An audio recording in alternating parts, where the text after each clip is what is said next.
안녕하세요. 자, 오늘도 멤버분께서 질문이 있어서 댓글에 응답해 드려 보도록 하겠습니다. 자, 그런데 인생에 이런 고민이 있을 때 선택의 기로에서는 제 얘기를 들을 때 굉장히 조심하셔야 됩니다. 제 얘기를 듣고 그냥 아무 생각 없이 따라하시면 안 돼요. 본인이 본인의 눈과 귀로 실질적으로 제가 말하는 것들을 알아본 다음에 그것이 정말 자신의 삶에 도움이 될 건지를 판단하셔야 돼요. 안 그러면 나중에 저를 원망하게 됩니다. 그러니까 남을 원망하게 되면 안 돼요. 그건 결국엔 본인이 본인의 판단이 없이 누군가의 말에 그냥 수동적으로 따라갔다는 얘기거든요. 그러니까 본인이 능동적으로 직접 본인의 눈과 귀로 알아보셔야 됩니다. 자, 일단 답변 드려볼게요. 자, 제가 예전에 외국계 기업으로 조언을 해줬거든요. 이분이 식물학 전공인데 제가 대학원 가기 전에 외국계 기업에서 경력을 쌓으라고 했는데 그래서 알아보셨나 봐요. 몇 주간 계속 채용 사이트에 외국계 기업을 검색했었습니다. 그런데 연구 분야는 3년, 5년 이상의 경력을 요구하더라고요. 신입이면 과학기업의 마케팅, 세일즈 직무로 뽑더라고요. 자, 일단 여기서 컷해볼게요. 지금 너무 꿈을 크게 잡으신 것 같아요. 지금 학부 졸업한 그 정도잖아요. 학부생인가 제가 기억으로 그런데 자, 지금 학사학위 가지고 막 연구 분야를 R&D 분야를 바로 꿰차긴 힘들어요. 어떤 기업의 연구 분야는 보통은 석사 정도 나와줘야 돼요. 석사학위 소지자 혹은 박사들.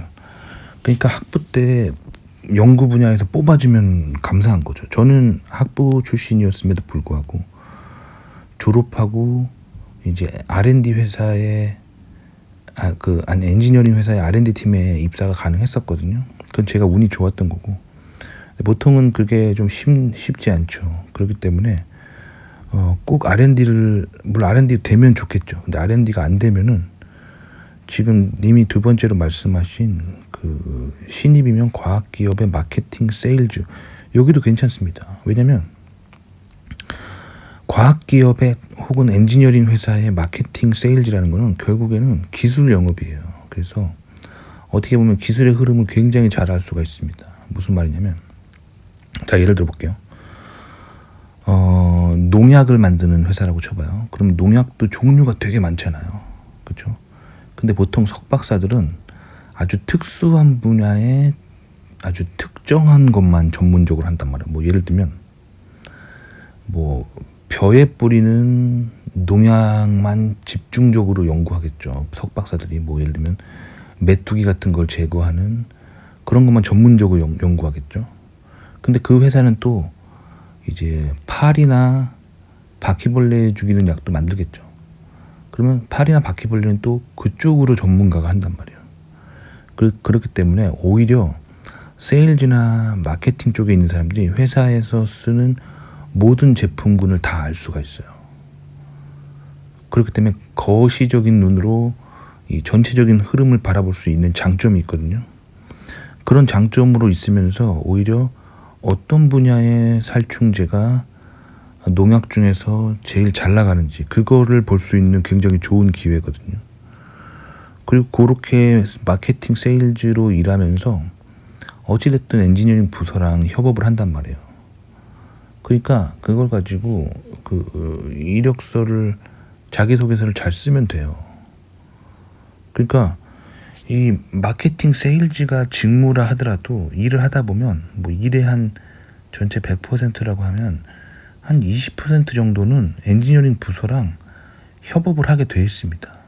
왜냐면 마케팅의 세일즈의 니드를 엔지니어링 팀에 전달하면서 연구팀에 전달하면서 그렇게 돌아가는 거거든요. 그러니까 그쪽이랑 일을 할 수밖에 없어요. 그 다음에 SOP를 쓸 때는 마케팅, 세일즈에서 일했던 거를 최소화하고 그 20%의 엔지니어링이랑 R&D랑 협업했던 분야를 강조해서 쓰면 되는 거예요. 아시겠죠?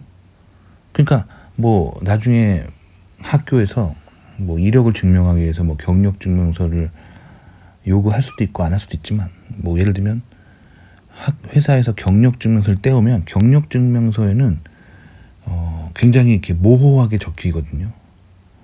그냥 뭐 엔지니어면 그냥 엔지니어라고 적히고 뭐 그러거든요. 아니면 어떤 회사들은 아예 그런 말도 안 적히고 그냥 사원 뭐 3년 했음, 2년 했음 이렇게 나오거든요. 그러니까 사실 님이 뭘 했는지 확인할 길은 없어요.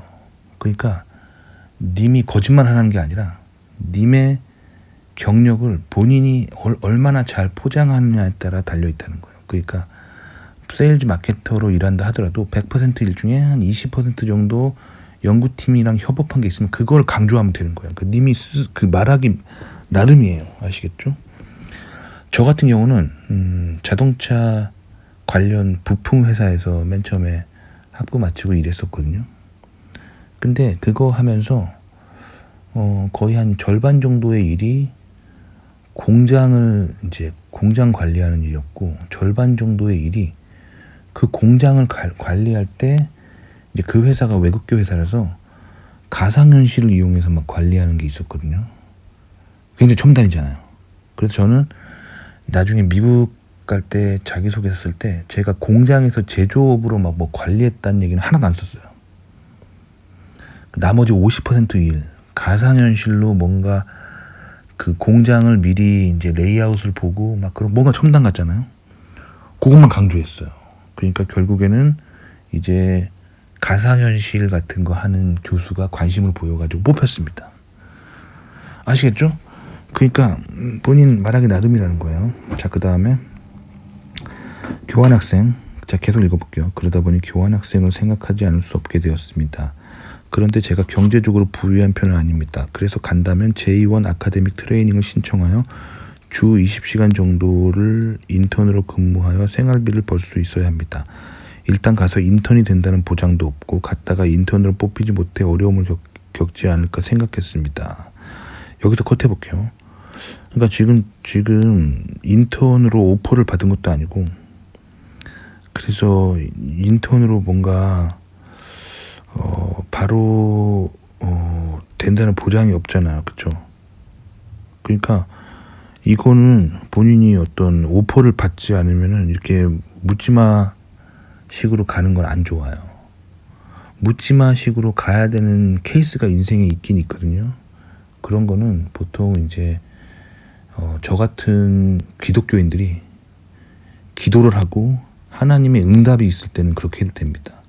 저는 미국 갈 적에 펀드도 없이 그 석사과정 오퍼를 받았거든요. 그러면 갈지 말지 고민되잖아요.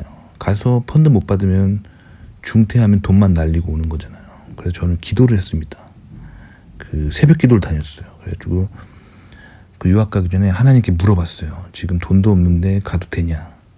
이렇게 물어봤을 때, 기도했을 때 응답이 왔습니다. 하나님이. 그래서 가라는 거예요. 하나님이 책임진다. 가라는 응답을 받고 가면은 하나님 정말 책임지십니다. 그래서 저는 결국 석사 펀드를 받았어요. 근데 이런 하나님을 믿지 않으신 분들은 결국 그들의 눈에는 세상은 확률이거든요.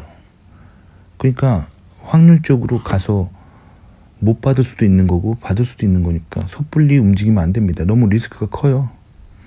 그러니까 님이 종교 생활을 하는지 아닌지는 모르겠지만 이런 확률적으로 결정해야 되는 상황에서는 지금 딱 봐도 확률적으로 가망이 없잖아요. 그러니까 이런 건 너무 위험합니다. 뭔가 오퍼를 받고 가셔야 돼요. 아니면 님이 오퍼 없이 님이 만약에 가야 된다. 그러면은 님이 뭔가 믿는 구석이 있어야 돼요. 저 같은 경우는 저의 믿는 구석은 하나님이었습니다. 그게 아니라면 함부로 이런 행동 하시면 안 돼요. 자, 그 다음에 계속 읽어볼게요. 인턴십 경험과 대면 면접 때문에 미국 교환학생을 고려하게 되었습니다. 그리고 학교에서 연계하는 해외 인턴 프로그램도 고려해 봤었습니다. 그런데 본사가 한국에 있는 미국 지사라서 대학원 갈 때 도움이 될지 모르겠습니다. 컷 해볼게요. 본사가 한국에 있으면은 좀 안 좋아요. 이거 한국 회사잖아요. 그러니까 한국에 있는 헤드쿼터에서 이래라 저래라 막 갑질하고 그렇기 때문에 한국 회사는 똑같아요. 그러니까 미국 회사에 그런 널널함은 없고 빡셀 거란 말이에요. 하지만 현지에 있기 때문에 현지 사람들과의 네트워크를 구성할 수가 있어요. 아시겠죠? 그러니까 현지에 가서 네트워크를 만들어서 현지에 아는 사람을 통해서 다음 인생의 길이 열릴 수가 있단 말이에요. 아시겠죠? 그러니까 제가 봤을 때 이거 괜찮은 것 같습니다. 학교에서 연계하는 해외 인턴 프로그램 괜찮은 것 같아요. 아시겠죠? 자, 계속 읽어볼게요. 취업 등 시기는 한국 기준 2학기에 시작을 생각하고 있으며 그해 12월에 원서 지원하고 다음해 8월에 입학하고 싶습니다. 자, 그 다음에 이거 조심해야 돼요. 플러스 최근에 방문 교수로 미국에 가셨던 적이 있는 교수님께 상담을 했더니 학사로는 딱히 어필할 만한 게 없으니 석사 찍고 가야 한다고 하시더라고요. 자, 여기서 컷해 볼게요. 이거는 한국 교수들이 맨날 하는 소리예요. 제가 현실을 알려드릴게요. 한국 교수들이 요즘 실질적으로 하고 있는 고민 알려드릴게요. 자, 저 같은 경우는 인서울에서 그 학부를 나왔거든요. 근데 제가 나왔던 학부 같은 경우는 제가 나온 학부의 자교 출신 중에 똑똑한 애들은 모조리 다 유학 가요. 미국이 1순위고 미국 안 되면은 뭐 유럽 안 되면은 일본, 이렇게 해서 똑똑한 애들은 다 나가버려요. 그래서 자교 대학원에 자교 출신이 안 들어와요. 그래서 교수님들이 맨날 고민하는 거예요. 저도 똑같은 경험했어요. 저는 심지어 추천서 받으려고 학부 때 은사님을 찾아갔는데 교수님이 그런 거야. 미국에서 박사만 하면 되지 석사는 자기 랩을 찍고 가야 된다. 레파토리입니다. 그거 말에 넘어가지 마세요. 이거는 교수님들의 이익 집단이에요. 교수는 자신의 이익이 걱정돼가지고 저런 소리 하는 거예요. 왜냐면 자교 출신이 안 들어오기 때문에 그 대학원이 다 미달이에요. 한국 대학원 다 미달입니다. 아시겠죠? 그러니까 한국 대학원 같은 데서 이제 공부를 하면 솔직히 말하면 그 미달되는 데기 때문에 그 똑똑한 사람들이 없어요. 없다니까요. 그나마 사람들이 좀 들어오는 것은 이제 완전 초일류 명문대들 있잖아요. 한국에서 한 랭킹 적어도 3등, 4등 안에 드는 데는 자교 출신들이 전부 미국을 유학을 간다 해도 그 밑에 이제 다른 랭킹 낮은 뭐 지방대라든지 아니면 인서울에서 좀 이렇게 레벨 떨어지는 혹은 수도권 학교에 있는 사람들이 그 학교로 오기 때문에 그나마 유지가 되는 거예요. 근데 그 외의 학교들은 대학원이 다 미달된다고 보시면 돼요. 그러니까 교수님들이 걱정이 되게 많아요. 이 대학원을 유지가 가능할까? 그러니까 계속 학생들 오면은 상담하면은 계속 거짓말 하는 거예요. 석사 찍고 가야 된다. 석사 찍고 가야 된다. 근데 석사 찍으면은 미국 가는 길이 더 어려워져요. 상식적으로 생각해 보세요. 수준 낮은 데서 2년간 시간을 허비하게 되면 미국 가는 게 더 힘들어집니다. 그래서 저는 한국에 석사 찍고 가는 거 비추해요. 그럴 거면은 차라리 그 외국계 회사, 미국의 본사에 헤드쿼터가 있고 한국의 지사가 있는 그런 회사에서 돈도 벌고 경력을 쌓고 돈 모아서 바로 미국으로 석박 통합으로 가든지 석사 가서 다른 학교 박사 옮기든지 그게 훨씬 좋은 플랜이에요. 한국에서 공부를 하면은 연구핏이 멀어져요. 미국이랑. 아시겠죠?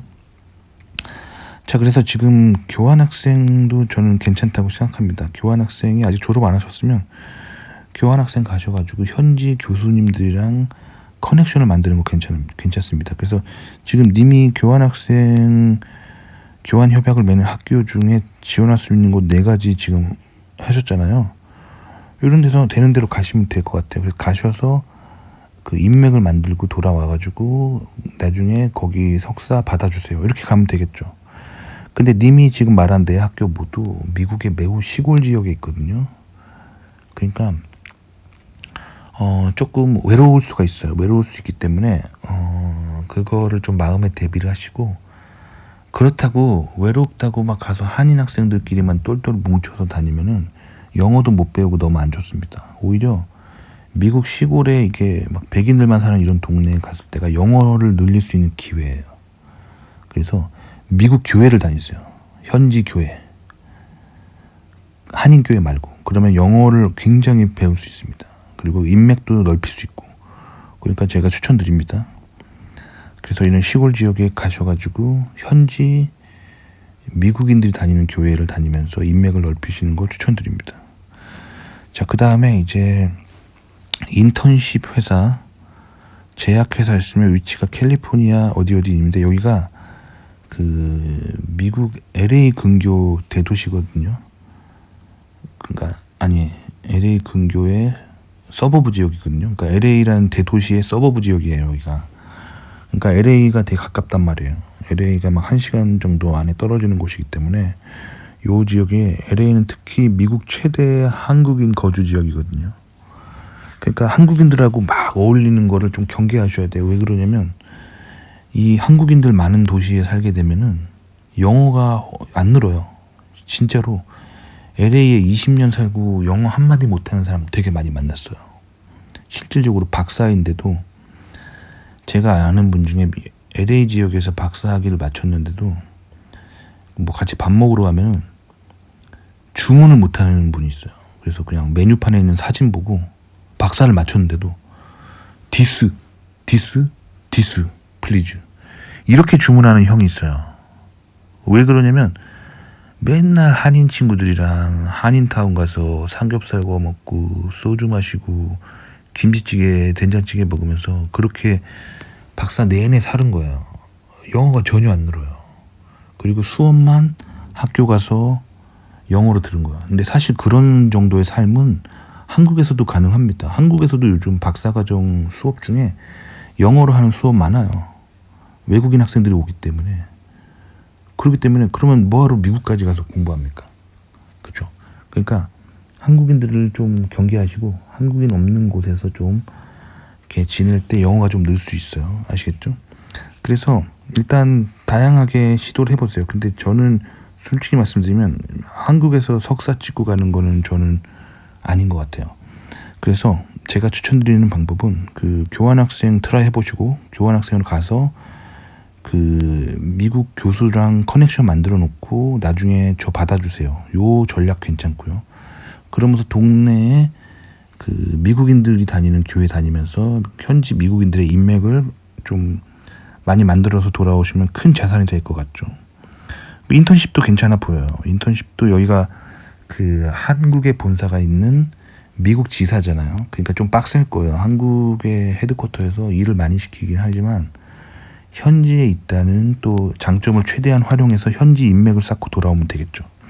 근데 제가 봤을 때 제일 좋은 거는 교환학생이에요. 교환학생 하면서 뭔가 커넥션을 만들고 오면은 굉장히 좋아 보입니다. 그리고 아까 말씀드렸던 거 오퍼도 없이 그냥 미국에 인턴으로 그냥 가려고 하는 플랜은 조금 아닌 것 같아요. 아시겠죠? 그리고 또 처음에 말했던 거 그 외국계 기업 그 세일즈나 마케팅 요것도 괜찮아 보여요. 그러니까 제 생각에는 동시에 진행해 보세요. 문어발식으로. 왜냐면 이게 님이 플랜한다 해서 안 될 수도 있어요. 그러니까 다 해보세요. 이 세일즈 마케팅도 해보시고요.